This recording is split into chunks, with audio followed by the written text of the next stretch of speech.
Hello everybody and welcome to this video of myself and Mr. Alastair Penman, and we're here today to look at 3 of the best student clarinets that are not Buffet or Yamaha. Those 2 brands have been here for years and years and are still probably the 2 that are most recommended, but there's quite a bit out there, isn't there, Alastair, in terms of other options for people? Yeah, we've got a lot more options than there used to be, which can only be a good thing. Yeah, definitely, and these are the main 3 we think which are the best, quote unquote, of the rest. And there is also quite a lot of cheap and nasty stuff out there. We might talk about that a little bit later as well. And what makes a good beginner clarinet, we should probably cover that too. So we're going to be talking about the Leblanc Spirito, the Backun Alpha and the Jupiter 700. And we're going to blow each one, talk about the outfit, compare them with each other and potentially make some comparisons to the Buffet and the Yamaha models as well and let you know which ones are the best beginner clarinets to look at. So first up, without any further ado, Alastair, let's have a little listen to the Jupiter.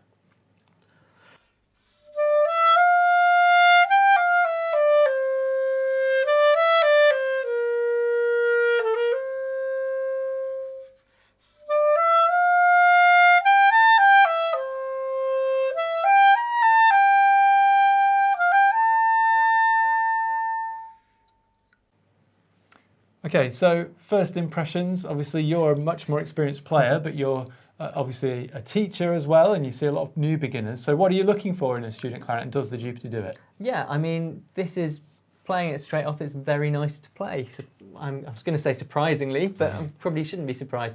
But it's very easy to play. It's very smooth across the whole range. All the key work feels as though it's in the right place. It's just, yeah, a very nice experience. It's not a particularly resistant to clarinet to play, which is generally what you want in a student instrument. I mean, when you're looking at student instruments, generally you want something that works and is easy to play. They're the 2 main things. And the working thing, I mean, if you come somewhere like Dorks, you're never going to have a problem with that because they'll always check them all over, make sure everything's sealing, because that's the worst thing ever if you get a student clarinet that you bought online or something that ships and you try it and you can't play it, and actually way down the line you find out it's because it's not set up properly and it's leaking. But this one out of the box is playing incredibly nicely. As I mentioned as well about the key work, it feels very natural. You get some clarinets, again, from less known manufacturers usually, where some of the keys can be in slightly funky places, but this feels very natural under the hands. Nothing's a big stretch or anything. And yeah, it makes a very nice sound through a student instrument. Yeah, and we should point out actually, Alastair's using his mouthpiece with his reed and his ligature simply because although these come with quite nice mouthpieces, they are designed for students, so they're very close, very restricted in a way, which is good if you're starting but not good if you've been playing for 25 years. And also we wanted to put something on so that you'd hear a consistency between the models as you hear them compared.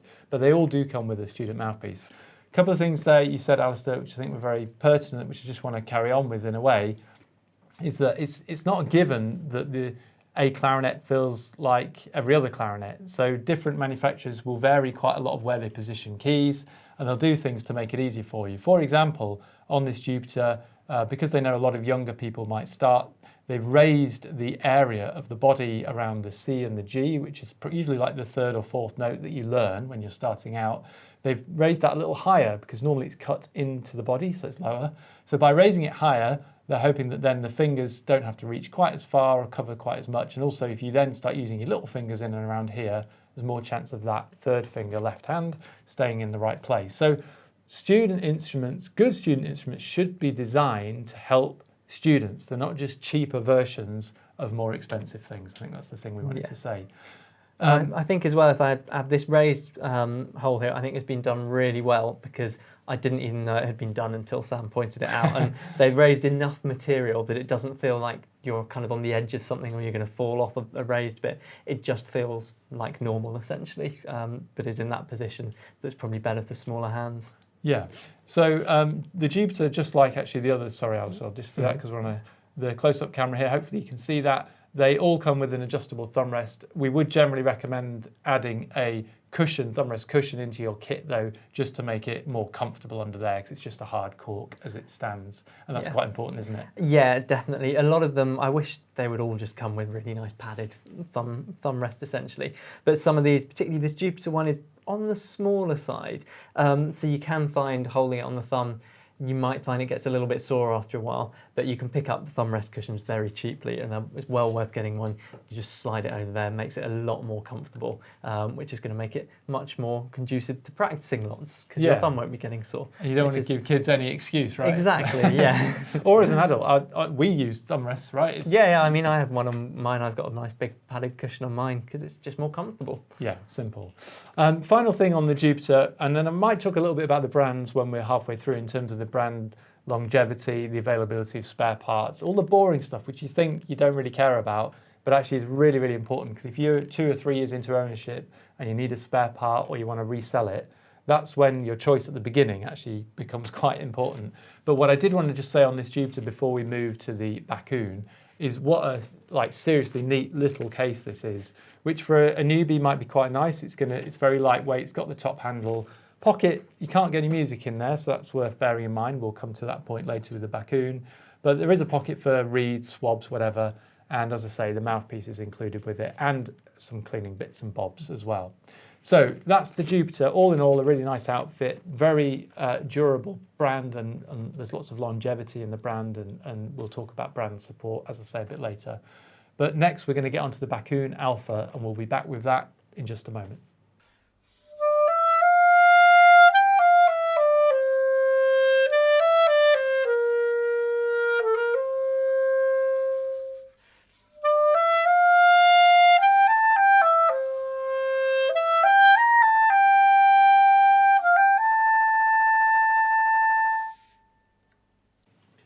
Great, so that's the Backun Alpha. Just before I talk about the actual Alpha itself and a couple of the neat little bits within that, first thoughts from a playing point of view? Again, very nice, similar to the Jupiter in many ways. It's not too resistant, plays very nicely. Keywork all feels like it's in the right places. So yeah, another great student instrument. Yeah, Backun have done a couple of nice little tweaks which we just wanted to mention. First things first, it looks great because it's all this kind of matte black, and that's partly because they've removed the metal or the nickel plate rings from the barrels and from the bell. So not only does I personally think that looks a bit cooler, but it's not all about that obviously when you're starting out, but it does make it a bit lighter because this is just a continuation of the barrel in the plastic material. So if you have got a new person or a young person, starting out, where weight of the instrument is important, then the Backun is a little bit lighter than both of the other things we're going to talk about here. The other things we just wanted to mention here, the trill keys, side trill keys are quite chunky, aren't they, Alastair? Why is that important? So these are great actually. I hadn't particularly noticed as I was playing, they just fit, they're in the right place. But it just gives you a slightly bigger target on all of these, and it's quite nice when you're starting off not to be kind of fiddling about amongst these. You've got a nice, particularly that one that's to the E flat or the B flat in the higher octave, it just sits there very nicely kind of on the fingers and just works essentially. It's just nice, feels very natural. I think it goes back to that point we said about, you'd think if you're new to clarinet buying, well, surely they're just all the same layout, or but even just things a millimetre or two up or down, left or right, can really throw your hands and make it harder, especially if you're a beginner. If you start with those that aren't quite in the right place, it can cause you some technique problems later on. The final thing I'd point out with the Backun is it has these black Valentino waterproof pads, which are water resistant, that are very durable. They feel quite soft under the hands, not spongy, but quiet. It's a very quiet setup, the Backun. And the final thing we'll just point out, Alistair, if we can swing it around, it's got a nice big chunky adjustable thumb rest, bigger on the bass than the Jupiter, and I think that might feel a little bit more comfortable. Is that fair to say? Yeah, definitely. I prefer the bigger ones, and again, I'd still put a thumb rest cushion on that, and that'll make it more comfortable again. Yeah. So wrapping up with the Backun, this has got the case that it comes with. It's bigger than the Jupiter, and it's a tiny bit heavier, but I think there's a couple of advantages. Perhaps comes with the backpack straps, which just unstick from there, and you can cover them. Top handle as well.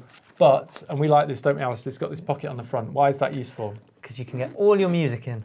Well, maybe not all your music, but you can get plenty of music into that pocket, which is quite nice. Whereas the Jupiter one has a pocket, but it's not big enough for music, which can be a bit of a pain. So with that, you're not going to have to carry your music separately. You can get it in the case, which is a really nice touch. Now, Backun, Canadian manufacturer, they've been going a good number of years now, probably late 90s maybe, I'm guessing there. But the clarinets started coming out in around 2005, 2007, something like that. They do a very good range of professional wooden clarinets made in Canada, and also these student models as well, which are sort of, the design philosophy is filtered down, but with the tweaks for students put into the Alphas. There's 2 Alpha models, one with silver plate keys, which is just a little bit brighter, one with nickel plate keys, which is a little bit darker looking and a little bit cheaper, just because the process to nickel is cheaper than it is to silver. So Backun Alpha, all in all, a really good student option in comparison to the Jupiter, the Buffet and the Yamaha. And I mentioned actually, just sorry Alastair, before we go on to the next one, we talked about spares, availability, that kind of thing, support. I would say that the Jupiter and the Backun in particular are just as good as the Buffet or the Yamaha in terms of getting yourself spare parts, anything like that. Yamaha, I don't want to just be Mr. Yamaha, but they are the best for spare parts. They have a full catalogue, availability within Europe, usually within 10 to 14 days for stuff. None of the other brands are that quick, I'm afraid. But at least with Backun, Jupiter, Buffet and LeBlanc, to be fair, they are from dedicated factories that make and are owned by that brand. They're not third-party clarinet makers, as it were. And so you will always get support with all of these better-known brands.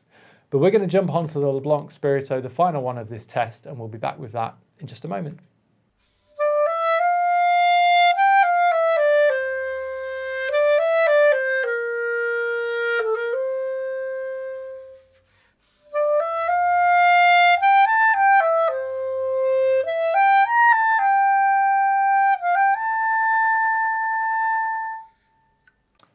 So there we go, that's the LeBlanc Spirito. Alastair, any thoughts? I mean, again, they sound very similar. Yeah, it is very similar in sound, feel. Again, another very nice student clarinet. I mean, of all of them, I would say this is the one that, to me, the keywork doesn't feel quite as natural. Again, it depends what you're used to. So I'm used to playing on my Buffet vintage clarinet, and to me some of the keys are just in slightly different places. They're not, none of them are hard to reach or anything. It's just different essentially. Yeah. And they're not going to give you issues with if you've got small hands or anything. In fact, in a way, I'm wondering if these feel different because they've consciously been designed for smaller hands or something like that. But again, it's, yeah, feels a very nice instrument to play. Yeah, this is the newest model to the range of things we're looking at here. Comes with quite a neat little lightweight case as well with a shoulder strap. I'm going to say potentially, I think I prefer the other two cases. I'm sorry, LeBlanc. There's nothing wrong with this. I just think the other two are either smaller and lighter, yeah, or are bigger and a bit more practical. I think you've got the Jupiter that's about as small as a case comes, yeah, and you've got the Backun that's bigger, but you can get your music in. Yeah. So this is kind of a halfway house that neither one nor the other. Yeah. Yeah. But I think the actual clarinet itself makes a nice sound. They use water-resistant pads on here as well. Spec-wise, it's very similar to the others. However, we should point out that there is not an adjustable thumb rest on here. There is just a standard thumb rest, although it does have a little neoprene bit underneath it there with a bent down, I mean, it's not bent down, it's made that way, but a sling hook, which I can kind of get the vibe for. I think I'd have to try it with that to make sure that makes sense to me. Yeah, to me it looks a slightly quirky angle there. And I would say, although it is nice that they thought about it and put a little bit of padding under there, I would probably still get a thumb rest cushion and just put it over the top of the whole thing.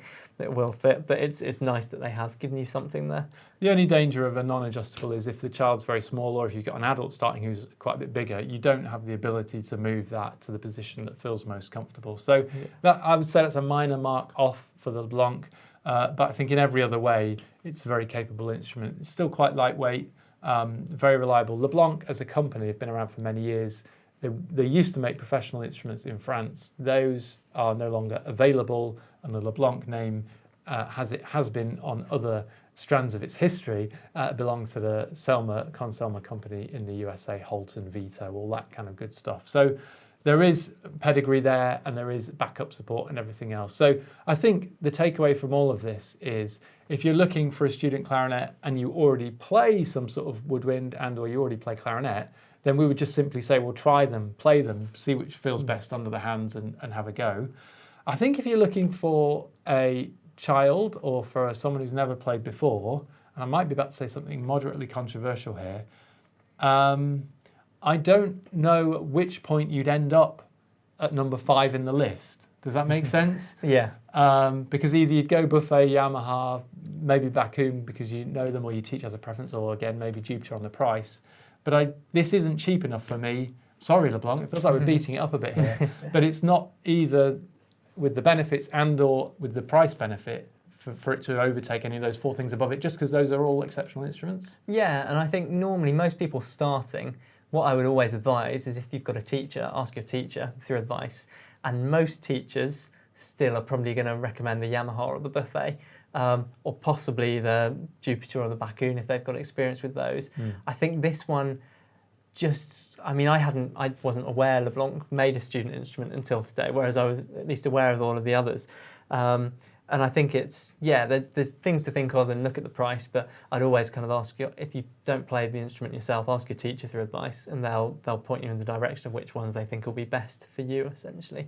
Yeah, I think the final point I'm going to just leave us with is any of these 5 compared to quite a lot of the cheap and nasty stuff out there on certain websites, marketplaces, whatever you want to call it. There's nothing against them, but basically non-top brand instruments, whilst they might seem quite attractive from a price point of view, and I know I work for a music shop, so you're going to take what I say with a pinch of salt, I'm sure you are, but having done this for 30 years, nearly, 25 anyway, the quality you need when you begin is really important. You have something decent quality.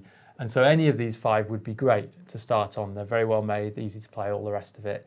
And I think if you can stretch to it, whether you buy a second-hand one of these, whether you buy an ex-rental or whether you rent to start with, if you can get to one of these main brands, it will make it easier for the player. That's the bottom line, isn't it? Yeah, I mean, I won't name names of other brands I would Go avoid. On, bury them. But I've had students come in for a first lesson with an instrument that they've picked up cheap online, and it's either a brand I've never even heard of or one that I know is not going to be great, and they can't play the instrument, and I try it and it's like, well, it doesn't work, and that's why you're having all this trouble. And if they just invest a little bit more in any of these kind of known brands, then they'd be getting so much further and wouldn't be having frustrations. And actually, to be honest, you're saving yourself money in the long run because you're not paying for lessons that are wasted because your instrument's not working, is one way of thinking of it. And again, I think we alluded to this earlier, but it's always worth buying from a reputable shop. So for example, if you come to Dorks, all these will have been checked out in the workshop, so you know that they're going to work. Even with some of the top brands, it's not, these ones are all pretty good, but there are some brands where if you buy an instrument and it hasn't been checked out, it hasn't been set up, it may come and things are out of adjustment, so actually it doesn't work properly. And there are things that need tweaking, but if you buy, for example, from Dorks, then it will have been checked out, so you know everything's going to work. So then you can blame yourself for everything. That's always the thing. It's always nice to know that you're the problem, not the instrument. It's or the your way I teacher, look at it. or your teacher, blame your teacher. All right. No, good. Well, thank you very much, Alastair. And I think it's interesting to look at these and refresh our memories as well, and refresh anyone out there who's maybe a teacher as well as parents or adults looking for a new clarinet. There are a lot of choices, as we've said, but there's a reason why the main choices remain the main choices. But the rest of the pack now are really, really competitive and really good outfits. But that's it from us today. If you've enjoyed the video, thank you for making it all the way to the end. You deserve some sort of a medal, I think, for that, as does Alastair. But do subscribe to the channel if you want to hear more from us, and we will speak to you again very soon. Thanks for watching, but goodbye for now.